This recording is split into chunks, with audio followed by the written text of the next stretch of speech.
Bonjour et bienvenue dans la quotidienne de School TV, l'émission qui vous raconte l'éducation au quotidien. Au sommaire aujourd'hui, découvrir ses intelligences, déjouer l'autosabotage, pratiquer la lecture rapide et mémoriser l'impossible en s'amusant. C'est le vaste programme du livre Connaissance illimitée de Mohamed Bouclé. Il est l'invité du Grand Oral. L'anti-sèche des Maguessel, l'anti-sèche, vous le savez, c'est la façon dont l'actualité résonne dans les programmes, actualité anniversaire et programmes d'histoire. C'est un 27 mars que Cléopâtre a pris, plutôt repris d'ailleurs, le pouvoir en Égypte. C'était avec l'aide d'un certain Jules César. L'heure de la récré, toujours avec Emma, rencontre avec une toute jeune conteuse, ça se passe à Monaco. Et puis rendez-vous enfin avec Marie-Olivier pour son cours particulier, un voyage pédagogique dans le temps ou dans l'espace. Et dans l'espace aujourd'hui, puisqu'on va aller au Kenya et en Afrique du Sud pour découvrir Nova Pioneer, une école qui met en avant l'apprentissage par la recherche. La quotidienne de School TV, c'est maintenant, c'est parti, Grand Oral. Un livre, 3 lectures. Le livre, c'est Connaissance illimitée de Mohamed Bouclé. Il vient de sortir chez Robert Laffont. Le sous-titre, je vous l'ai cité, Découvrir ses intelligences, déjouer l'autosabotage, etc. Ce livre, vous pouvez donc le lire de 3 façons différentes parce que c'est à la fois un ouvrage de sciences cognitives, c'est un manuel pratique pour optimiser vos façons d'apprendre, mais aussi, et j'aimerais bien qu'on commence par là, c'est le récit d'une émancipation, celle de son auteur, mais c'est un récit qui peut valoir pour beaucoup d'entre nous. Mohamed Bouclé, bonjour. Bonjour. Ravi de vous accueillir. J'ai souvent entendu parler de vous, mais pas de vous en tant que personne, mais de vous comme statistique, parce que vous avez redoublé le CP. Et si j'en crois les années que j'ai passées à lire de la sociologie de l'éducation, ça aurait dû très très mal se terminer scolairement. Ça a failli d'ailleurs. Exactement, parce que j'ai redoublé, on voulait encore me faire redoubler. Après en CE2, on voulait me mettre en classe de perfectionnement, l'équivalent de la SECPA en primaire. Et mon père a refusé le diagnostic, a refusé ce que le directeur avait demandé. Et c'est à ce moment-là qu'on a détecté ma dyslexie et ma dysorthographie. Et donc, c'est à ce moment-là qu'on a commencé le combat, entre guillemets, pour que je puisse me mettre à travailler, trouver des solutions alternatives à l'école. Et au fur et à mesure, je me suis battu. Et pourquoi j'utilise le mot battu? Parce que j'en ai fait plus que tout le monde. Quand mes amis allaient au sport, s'amuser, sortaient, moi j'allais réviser, j'allais à la bibliothèque pour travailler. Et c'est comme ça que j'ai pu m'en sortir et avoir le bac. Ensuite, continuer mes études. On va attendre un tout petit peu avant d'avoir le bac, parce qu'il y a aussi des rencontres avec notamment, je crois, une instite de CM1. Oui, Madame F, que je dis Madame F, elle s'appelait Madame Fedrich. Je crois qu'elle n'est plus de ce monde aujourd'hui. Et elle était là derrière moi, elle m'a soutenu et surtout, elle a cru en moi. Elle avait une vision que moi, je ne voyais pas. Elle croyait en mes capacités. Et donc, le fait qu'elle croit en mes capacités, ça m'a redonné confiance. Et c'est à ce moment-là que je me suis mis réellement à travailler. Parce qu'en classe, elle ne me lâchait pas, elle était toujours derrière moi. Et en plus, c'était ma voisine. Et donc, quand elle passait à côté de chez moi et qu'elle me voyait en train de jouer dans la rue... C'est Mohamed dans ta chambre. Voilà, Mohamed, rentre à la maison. Trop sympa, Madame Fidrich. Exactement. À l'époque, c'était une époque où il n'y avait pas tous les téléphones. On pouvait rester dehors des heures, jouer à tout. Parce que voilà, on n'était pas derrière nos écrans. C'est vrai. Et on passait des heures à jouer au foot ou avec des cailloux. Et donc, quand elle me voyait dehors, elle me demandait de rentrer. À 12 ans, on continue à remonter, il y a aussi un choc, qui est à la fois un choc grave, un diagnostic, mais qui va se révéler un peu bénéfique. Effectivement. Je suis hospitalisé parce que j'ai le diabète de type 1, donc je suis insulinodépendant. Et donc, je suis hospitalisé pendant 3 semaines. Et c'est à ce moment-là que je dois apprendre à vivre avec mon diabète, à me piquer 3 fois par jour, à revoir mon alimentation et surtout apprendre à vivre avec cette maladie parce qu'il y a tous les symptômes comme l'hypoglycémie où on ne se sent pas forcément bien intérieurement, on tremble, on a des sueurs froides et également les hyperglycémies où on a envie d'aller aux toilettes et aussi certains symptômes comme le fait de parler très vite quand on n'est pas à l'aise parce que quand on est en hypoglycémie, tout le sang remonte. Je vous simplifie l'image, mais tout le sang remonte au niveau du cerveau parce que c'est le cerveau qui a besoin de plus de sang. Donc au niveau du corps, on a plus d'énergie. Exactement. Et donc, moi, j'apprends à vivre avec ça et ça joue sur ma confiance. Parce que, déjà, je n'avais pas énormément confiance en moi, plus les symptômes. Donc, ça me pousse à mettre le frein à main et donc à ne pas prendre de risques, à toujours rester dans mon coin parce que j'avais peur d'être tout simplement en hypoglycémie ou être en malaise, quoi. Exactement. Ouais, exactement. Et pourtant, vous allez réussir à vaincre tout cela. C'est un combat, vous l'avez dit. Vous passez votre bac et là, vous dites, tiens, je vais faire médecine. Ce qui n'est pas forcément non plus l'idée du siècle à ce moment-là de l'histoire. Exactement. Ma sœur est médecin. Ouais. Et je savais pas quoi faire de ma vie, donc je me suis dit, je vais faire comme ma sœur. Parce que quand j'ai eu le bac, déjà pour moi, c'était la réussite. Avoir le bac, c'est que j'avais tout réussi. Mais grosse erreur, parce que quand tu as le bac, tu fais pas grand-chose aujourd'hui, surtout à l'époque. Donc je vais en médecine, je fais quelques mois, ou même plutôt quelques semaines, et je me rends compte que c'est pas du tout fait pour moi, que cet environnement me convient pas, et donc j'arrête l'école. Et là, je vais faire plein de petits boulots. Je travaille la nuit, je porte des cartons, je fais du tri postal, je fais plein de petits boulots, et c'est à ce moment-là que je me rends compte que non, non, je ne vais pas continuer à faire ça, il faut que je reprenne les études. Et c'est à ce moment-là que je repars à l'école, que je fais un DUT et que je fais après une école d'ingénieur. Et là aussi, il y a une personne qui croit en vous, Mathilde. Là, c'est un peu plus tard, ouais, effectivement, ma femme, on se marie, on a notre premier enfant et c'est à ce moment-là qu'on part de Paris, parce que moi j'ai grandi à Paris, je suis né à Saint-Ouen dans le 93, et à 29 ans, on décide de partir de Paris pour aller s'installer à Montpellier. Et ma femme, elle tombe sur un atelier de lecture rapide. Et elle me dit, Mohamed, ça serait bien que tu y ailles. Et je lui dis, un atelier de quoi? Elle me dit, lecture rapide. Juste après Et c'est en comme tout cas, ça c'est toute cette aventure. Alors, vous arrivez avec ce super t-shirt, je suis illimité. Et c'est comme ça que vous créez à l'époque Connaissance illimitée. Exactement. Et c'est comme ça que je me lance. Je me sens minuscule et condamné. J'appartiens au clan des cancres, celui des pas faits pour l'école. Et puis, je n'ai aucun rêve, je ne peux pas me le permettre. Ça, c'était avant, c'était quand il était enfant. Depuis, il est quand même devenu, je ne l'ai pas dit, champion du fonctionnement du cerveau, champion de lecture rapide. On va le dire tout à l'heure. On retrouve Mohamed Bouclé juste après l'anti-sèche, Emma. Emma, bonjour. Bonjour Emmanuel. On avait parlé de Jules César il y a quelques jours. J'avais vaguement passé commande d'un Cléopâtre et vous avez tout de suite trouvé pour notre voyage dans l'Antiquité un anniversaire. C'est donc en 47 avant notre ère, un 27 mars, que Cléopâtre prend à nouveau le pouvoir en Égypte. Et ce, justement, grâce à l'aide de ce bon Jules. Eh oui, je vais tout vous raconter. Mais alors c'est très intéressant l'histoire de Cléopâtre parce qu'elle est la source de nombreux fantasmes. On l'a imaginée, représentée, on lui a prêté toutes sortes d'histoires. Et c'est très difficile de démêler le vrai du faux parce qu'on a très peu de sources. En tout cas, quand on est élève, on en entend souvent parler, ne serait-ce qu'avec Astérix et Obélix, mais également en cours, au lycée, en seconde. Et ce qui est sûr, c'est qu'il s'agit d'une des femmes les plus célèbres de l'Antiquité. Elle est née en -69 à Alexandrie, en Égypte. C'est la fille de Ptolémée XII, qui est pharaon, c'est-à-dire roi d'Égypte. Et cette dynastie de Ptolémée, elle règne depuis 300 ans. Elle n'est pas seule dans la famille, elle a des frères, des sœurs, mais c'est elle que son père désigne pour lui succéder. Oui, et à la mort du roi, c'est elle qui règne. Mais selon la tradition, une femme ne peut pas régner seule en Égypte. Il faut absolument qu'il y ait un homme avec elle. Elle doit donc régner avec son petit frère Ptolémée XIII, qu'elle doit aussi épouser. Alors, rien d'étonnant à cette époque-là, parce que la famille royale se reproduisait entre elles pour bien s'assurer de transmettre le sang royal. Voilà. Donc, Cléopâtre règne avec son frère et époux pendant 3 ans. Mais ils finissent par se brouiller et Cléopâtre est chassée d'Égypte. Elle doit se réfugier en Syrie et en Judée. C'est là qu'entre en scène Jules César. Et oui, à l'époque, César a conquis la Gaule et il n'est pas contre de faire pareil pour l'Égypte. Et Cléopâtre se dit que ça serait quand même pas mal de collaborer avec César et donc avec Rome pour reprendre le pouvoir. Elle organise alors sa première rencontre avec César et c'est l'anecdote du tapis qui est très célèbre pour ne pas se faire reconnaître du peuple et pour faire une entrée spectaculaire et faire une bonne impression à Jules César. Elle demande à ce qu'on offre un tapis à César de sa part et alors qu'on lui apporte le tapis et qu'on le déploie, c'est Cléopâtre qui en sort.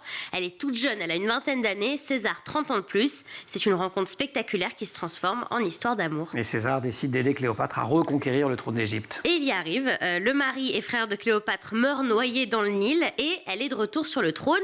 Mais c'est toujours la même histoire. Elle ne peut pas régner seule. Donc elle épouse son autre frère, Ptolémée XIV, même si elle continue en parallèle à vivre son histoire avec César. Ptolémée XIV, qu'elle fait quand même assassiner pour enfin régner à un moment donné toute seule sur le trône d'Égypte. Oui, et en plus, entre-temps, elle a eu un fils avec César, Césarion, grâce auquel elle peut enfin régner seule en tant que régente, en attendant qu'il grandisse et qu'il devienne pharaon lui-même. Mais l'histoire ne s'arrête pas là, et le destin de l'Égypte est lié à celui de Rome.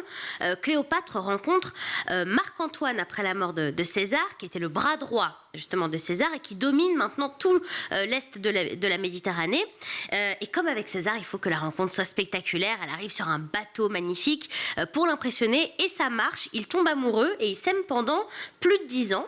Ils vont même se marier et avoir 3 enfants, dont des jumeaux, Séléné et Hélios. Le problème, c'est qu'une guerre va sceller le destin de Marc-Antoine.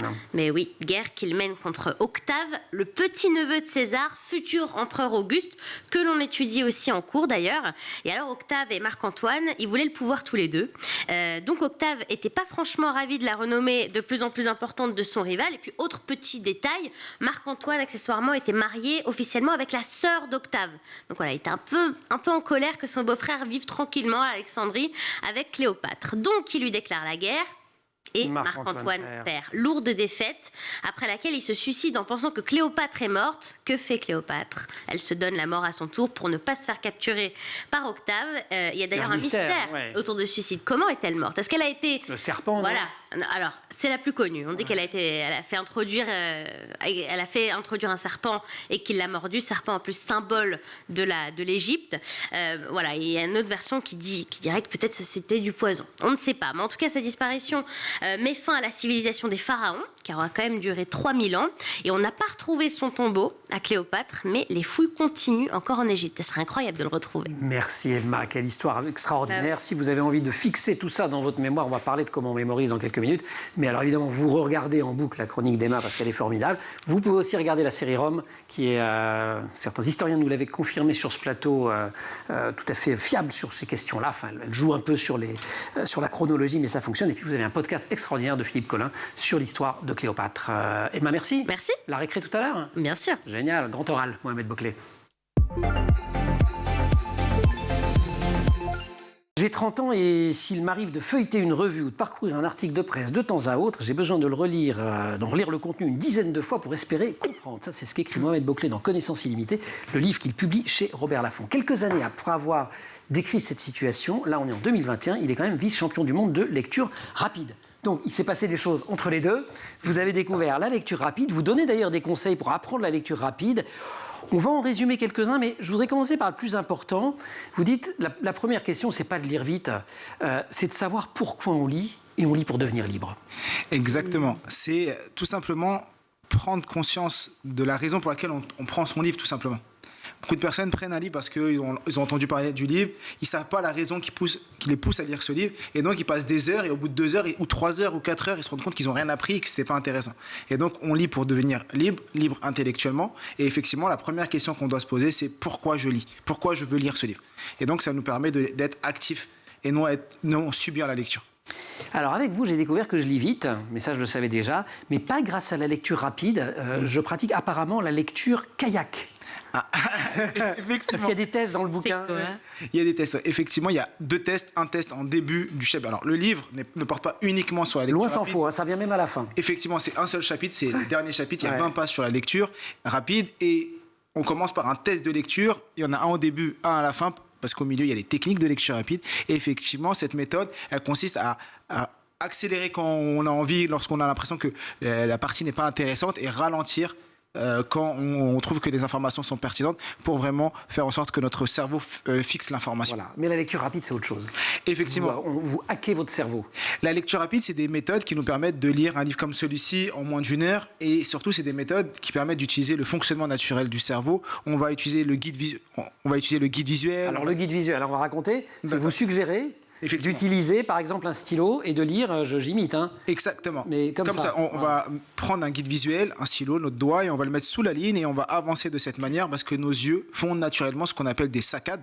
Tendance à regarder en haut, à droite, en bas, à gauche, et surtout quand on est dyslexique, ce qui se passe, c'est qu'on se perd dans les lignes. Et donc on va lire et on va plus savoir où on en est. Et donc c'est pour ça que notre cerveau il part ailleurs.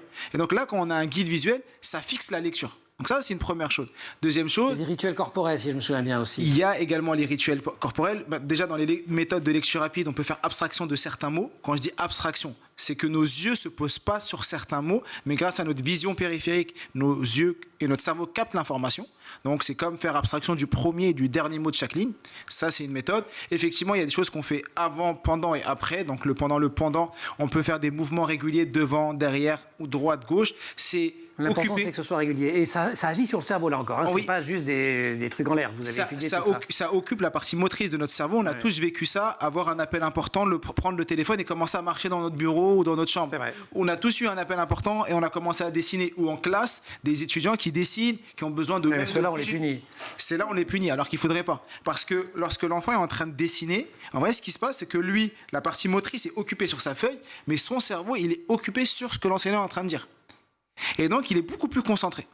C'est pour ça que des fois, on a des enfants aussi qui bougent leurs pieds, qui bougent leurs mains, et là, on leur dit, il faut arrêter. Et donc, après, ils sont crispés, ils sont pas bien, parce qu'ils voudraient occuper leur corps pour rester concentrés sur ce que l'enseignant dit. Mais comme ils peuvent pas, et ben leur cerveau part ailleurs et pense à autre chose. C'est intéressant ça aussi. Ce que vous dites, c'est que si on doit retenir une phrase sur la mémorisation en général, le fait de mémoriser, vous dites il y a l'intention et il y a l'encodage. C'est les deux piliers en fait. Effectivement, beaucoup de gens me disent, mais moi je me rappelle plus de son prénom, il s'appelle comme Emmanuel, mais je ne me rappelais plus son prénom, quelques minutes après. Oui, mais est-ce que tu as eu l'intention de retenir son prénom? Lorsqu'il t'a donné son prénom, est-ce que tu t'es arrêté et tu as envoyé ce message dans ton cerveau? Ah, je souhaite retenir ce prénom. Ça, c'est la première chose, l'intention d'apprendre. Une fois qu'on a l'intention et qu'on a envoyé ce message, j'ai envie de retenir cette information. Il faut que je le range quelque part. Maintenant, je vais le ranger, je vais créer l'encodage. Et l'encodage, c'est l'imagination, l'association, donc utiliser des images mentales pour retenir l'information, associer quelque chose qu'on ne connaît pas à quelque chose qu'on connaît. On a dans le cerveau plusieurs types de mémoire et on a la mémoire sémantique. La mémoire sémantique, c'est notre bibliothèque interne. Et donc, quand on fait de l'association, on va tout simplement prendre quelque chose qu'on a déjà dans notre cerveau, dans notre bibliothèque interne, et on va le coller à quelque chose qu'on ne connaît pas. Et donc, c'est plus facile de retenir comme ça. D'un mot, on peut aussi ranger ça dans ce qu'on appelle un palais de mémoire. J'adore l'expression. Et vous dites que tous les champions de mémorisation utilisent cette méthode. Ouais. Exactement. Le palais de la mémoire, c'est l'outil qui est utilisé par tous les champions de la mémoire. C'est tout simplement prendre dans notre chambre ou dans un environnement qu'on connaît différents endroits. On peut en prendre 10. Et chaque endroit, on va venir poser nos informations dessus. Et donc, on va utiliser la visualisation, on va utiliser la spatialisation, parce qu'on a dans l'hippocampe, c'est notre GPS interne. Et donc, quand on vient poser une information, exemple sur cette table, je vais prendre l'endroit numéro 1, c'est le micro. Deuxième endroit, ça va être ces feuilles. Et donc, je vais venir poser les informations, toujours en utilisant l'imagination, l'association. Et tous les champions de mémoire utilisent ces méthodes. Il est devenu vice-champion du monde de lecture rapide en ayant réussi à lire un livre de 170 pages en 17 minutes et 35 secondes, mais surtout en s'en souvenant. C'est-à-dire qu'après, il faut répondre à des questions, parce que moi aussi, j'ai essayé de lire vite certains trucs, mais je ne me souvenais pas. Donc voilà, c'est comme ça que je sais que je fais la lecture kayak et pas la lecture rapide d'ailleurs. Mohamed Bouclé, invité du Grand Oral, on vous retrouve juste après la récré. Emma Guessel. Dans l'heure de la récré, Emma, vous nous emmenez aujourd'hui dans une crèche à Monaco. Eh oui. Hein? Bah oui, à un endroit où il fait bon élever ses Ça enfants. Il y a voilà. Il y a plein de princesses aussi. Ouais, c'est cool. Voilà, c'est le pays des princesses. Une conteuse pas comme les autres. Mais oui, mais j'ai trouvé l'histoire géniale. Ouais, en fait, super mignon. ça se passe dans une crèche le jeudi après-midi. Il y a un atelier de lecture. Bon, jusque-là, voilà, rien d'étonnant. Sauf que c'est une petite fille, Maya, qui l'anime et elle a 8 ans, Maya. Et l'histoire est d'autant plus belle que c'est dans cette même crèche que quelques années plus tôt, Maya a découvert la lecture puisqu'elle y allait. Et lorsqu'elle est arrivée au CP, son institutrice a eu l'idée qu'elle aille lire des histoires au maternel. Et finalement, avec le Covid, ça n'a pas pu se faire. Et donc, c'est la maman de Maya qui a eu l'idée de, pourquoi pas, de retourner à cette crèche où elle avait été pour lire des histoires aux enfants. Et comment ont réagi les puéricultrices? L'idée a plu tout de suite. Elle a tout de suite, la responsable de la crèche a tout de suite été emballée par l'idée. Et ça l'a même pas étonnée parce qu'elle raconte que les petits se sentent si bien dans cette crèche qu'ils sont nombreux à revenir, même juste pour dire bonjour. Et personnellement, je les comprends parce que moi aussi, je garde des souvenirs absolument incroyables de la crèche. Des souvenirs de la crèche? Hyper. Mais vous êtes resté jusqu'à quel âge? Je suis allée assez tôt. Ah, 28 ans, d'accord. Voilà, je serais restée. J'adore. J'y retournais pour dire bonjour à mes anciennes institutrices. Bon, bref, donc je comprends. Donc, tous les jeudis, petite animation lecture avec Maya, une conteuse hors pair, paraît-il. Et maintenant, pour capter encore plus l'attention de son public, elle utilise une petite marionnette qu'elle met sur son épaule. Apparemment, c'est un petit ratatouille qu'elle a eu à... Bon, faut pas le dire, mais voilà. Et donc, ça marche super bien. Donc, voilà, je trouvais que c'était une petite histoire sympathique. Sourire. Ouais. Mais ouais, ça fait sourire. Bien sûr. Allez, super. Merci, Emma. Merci. Grand Oral, Mohamed Bouclé. Longtemps, je me suis cru bête. Je n'ai pas peur de ces mots. Cette certitude s'est ancrée dans l'enfance et elle m'a poursuivi jusqu'à l'âge adulte. C'est un extrait de Connaissance illimitée, le livre de Mohamed Bouclé. Ce genre de certitude, on l'a tous ressenti, au moins pour certains aspects de nos vies. C'est le côté, de toute façon, j'y arriverai jamais. Ce que vous nous dites, et là, c'est pour le coup, c'est pas le côté lecture rapide qui vient effectivement à la fin de l'ouvrage. Ça occupe beaucoup plus de place dans le livre. C'est que si on comprend un petit peu le fonctionnement de notre cerveau, on peut déjouer cette fatalité. Effectivement, on vit avec un plafond de verre, mais qu'on s'est auto-créé. Donc il y a les plafonds de verre qu'on va avoir au travail ou dans notre quotidien, mais nous-mêmes déjà, souvent, quand une personne vient nous voir et nous dit « je suis bête », ce qu'on va lui dire, non mais arrête, on va trouver des justificatifs pour lui montrer qu'elle est intelligente. Mais tous les jours, on se répète devant le miroir, je suis bête. Combien de fois dans notre vie, dans notre quotidien, ah mais t'es trop bête, tu vas pas y arriver, c'est pas fait pour toi. Et moi, pendant toute ma jeunesse et jusqu'à mes 29 ans, je me répétais régulièrement cette phrase parce que j'avais... tout simplement, tout ce qui se passait autour de moi venait juste confirmer cette croyance. Ce biais cognitif, qui est le biais de confirmation, venait confirmer que Mohamed, tu es bête, tu vas pas y arriver, c'est pas fait pour toi. Et jusqu'au jour où je me suis rendu compte que, à partir du moment où on a les bons outils, on sait comment notre cerveau fonctionne, et ben on va pouvoir atteindre nos objectifs. Et donc l'action crée l'action. Et en étant dans l'action, j'ai commencé à reprendre confiance en moi. Et là, vous vous êtes dit, ce serait quand même chouette de le partager avec les autres. Ce qui serait bien aussi, c'est que les autres, ils le lisent jeunes. Alors, peut-être parce qu'on est sur School TV et qu'on s'intéresse à l'éducation, moi, j'ai trouvé que le bouquin était spécialement adapté aux adolescents parce qu'il répond à plein de questions, à plein d'attitudes qui sont vraiment de cet âge-là. Alors, il y a le je sais pas quoi faire. Oui. Il y a aussi, par exemple, le multitâche. Ils font plein de trucs à la fois, les ados, et là, vous leur dites... Non, effectivement. Mauvaise idée, les enfants. Effectivement, le cerveau n'est pas multitâche. On a l'impression, on pense être capable de pouvoir faire plein de choses en même temps. C'est pour ça que les enfants, ou même les adultes, au travail, lisent avec la boîte mail allumée ou révisent les étudiants avec leur téléphone. Et donc, c'est pas possible. Le cerveau est monotâche. Si on veut atteindre... Si on veut optimiser, optimiser et l'efficience, donc avoir le meilleur résultat avec le moins d'efforts, il faut être monotâche, surtout dans l'apprentissage. Je veux pas aller me coucher. Effectivement, je veux pas aller me coucher. Ce qui va se passer, c'est que le sommeil est très bon pour consolider l'information. Ça veut dire que pendant la nuit, l'information est consolidée. Et donc, c'est pour ça qu'il va falloir des fois lire les cours juste avant de se coucher. Ça, c'est une chose. Et également prendre des pauses. Les pauses, c'est super bien pour l'apprentissage. Mais quelles pauses? Pas les pauses avec notre téléphone. Pas les pauses à regarder les réseaux sociaux ou la télé. Une pause où je vais me promener un peu. Une pause où... Voilà, exactement. Ouais. Une pause où je vais marcher, me promener, faire du sport, boire, faire des mouvements. On a tous vécu ça. Être sous la douche et se dire voilà une nouvelle idée. Ou être en examen et marcher. Ils se rendent compte qu'on a la réponse qui arrive quelques minutes après parce que là, on est en pause. Alors que pendant le moment présent, on n'avait pas la réponse. On ne l'a pas eu. Et donc, prendre des pauses volontaires nous permet d'optimiser notre cerveau. Sur ces questions de pause et de rythme du travail, il y a plein de méthodes dans le bouquin. Il y en a une qui m'a bien plu, c'est parce que c'est le nom italien. C'est Pomodoro. C'est la tomate en italien. C'est exactement ça. C'est une méthode de travail qui consiste à travailler 25 minutes, prendre 5 minutes de pause, retravailler 25 minutes. Et donc, ce qu'on va faire, c'est que pendant les 25 minutes de travail, on coupe toutes les sources de distraction.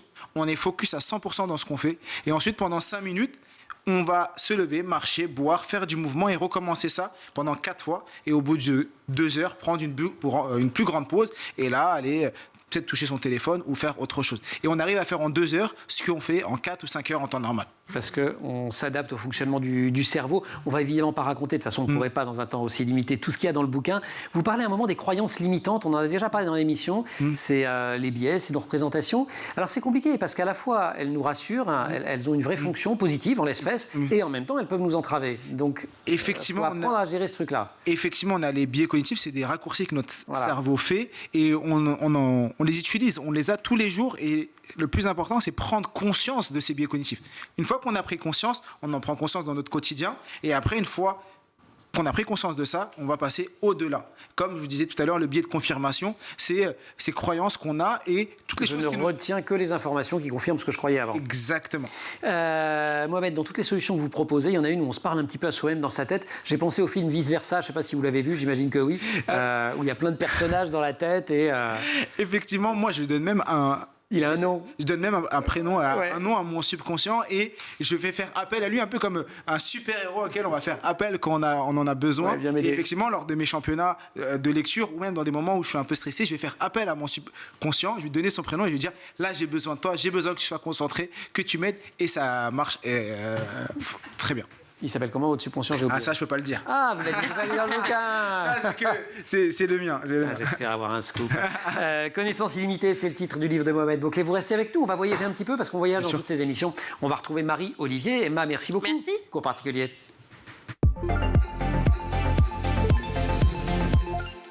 Marie, bonjour. Bonjour Emmanuel. Cours particulier, voyage dans le temps ou dans l'espace, dans les mondes pédagogiques. Aujourd'hui, voyage dans l'espace. On va au Kenya et en Afrique du Sud pour découvrir Nova Pioneer, une école qui met en avant des manières d'apprendre pour innover.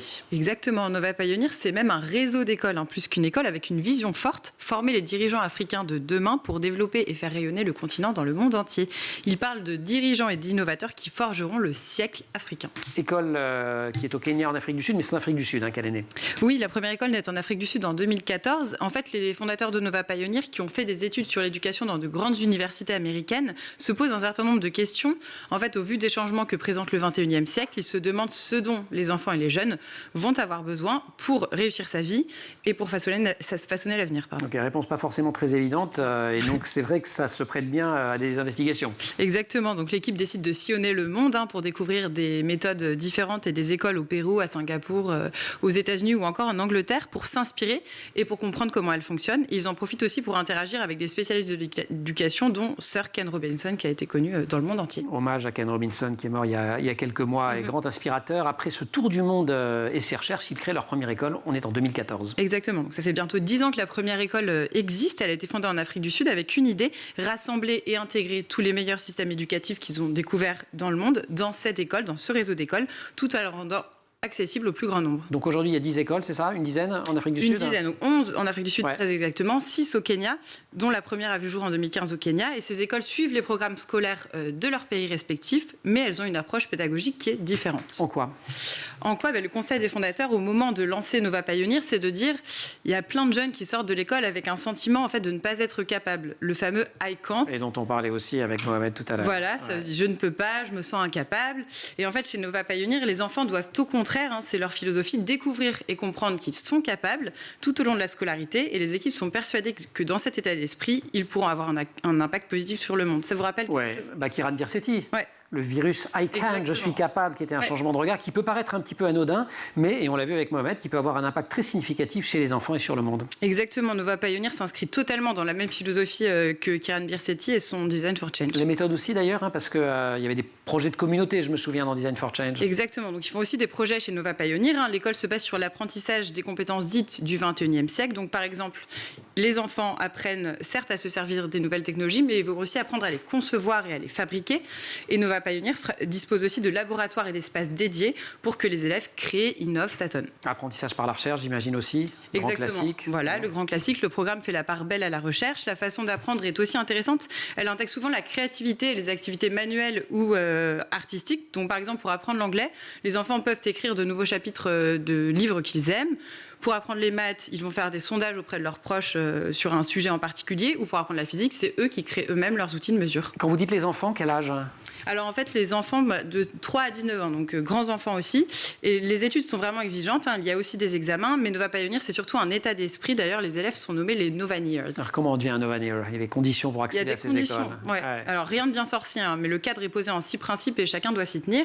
Chaque Novaneer doit être ambitieux et avoir envie de s'améliorer. Il grandit à chaque obstacle qu'il rencontre et a toujours en tête de trouver des solutions. Donc cette approche toujours recherche. La joie d'apprendre est un principe clé, un cycle collectif. Et chaque élève doit être donc loyal à la communauté de l'école. D'accord, donc à la fois exigence individuelle, mais esprit collectif très fort. Ça, c'est très important aussi, l'esprit d'équipe. C'est un cursus qui développe la recherche de solutions en commun, tout en restant strict et sérieux sur les compétences académiques à développer.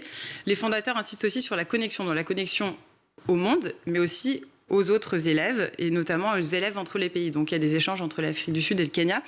Et selon les fondateurs, si ces grands principes sont respectés, il est certain que ces jeunes façonneront l'avenir du continent africain. Génial, merci beaucoup Marie. Ça vous parle, des initiatives comme ça, vous connaissiez? Je ne connaissais pas celle-ci, mais Ouais. c'est très bien. Franchement, Ouais, c'est c'est ça. exactement pour laquelle j'ai créé ce livre et la dynamique. Ça coche plein de cases. Hein. Exactement, super. Bon, merci beaucoup. Il faut aussi leur recommander le livre de Mohamed Bouclé parce que ça va dans le même sens. Hein. Vous êtes traduit en anglais parce que vous êtes déjà best-seller chez nous. Donc, Il va bientôt être traduit en espagnol, pas encore en anglais, mais Bon. c'est dans les... Écoutez, vous enverrez la version en espagnol ou en français d'ailleurs en Afrique du Sud ou au Kenya. Merci beaucoup, merci Marie. Mohamed, merci beaucoup. Je signale qu'on peut vous retrouver sur un site internet. C'est pas compliqué, c'est votre nom. Hein. Donc c'est mohamedbouclé.com. Là, vous partagez régulièrement des choses, c'est ça? Effectivement, j'ai un blog où je partage régulièrement des choses et je partage également sur Instagram et sur YouTube. J'ai une chaîne YouTube où toutes les semaines, tous les mercredis, je mets une vidéo pour les étudiants, les adultes. Moi, j'y ils vont vais apprendre. plus sur Instagram et tout parce que vous m'avez dit qu'il faut que j'arrête d'y aller et que je me concentre. Je plaisante, au contraire, dans les pauses. Je fais 25 minutes de travail et 5 minutes d'Instagram sur votre compte. Exactement. Merci beaucoup. En tout cas, connaissance illimitée, découvrir ses intelligences, déjouer l'autosabotage, pratiquer la lecture rapide et mémoriser l'impossible en s'amusant, hacker votre cerveau. C'est le sous-titre du livre qui vient de sortir chez Robert Laffont. Marie, merci également. Merci aussi à toute l'équipe de La Quotidienne. Colline Hamel au maquillage, Marine Plantec assistée par Dylan Colère pour la préparation de l'émission. Et en régie au son, Héloïse Merlin à la réalisation, Elisa Bernardo. Vous restez sur School TV et vous nous retrouvez, nous, en permanence sur Internet et sur les réseaux sociaux.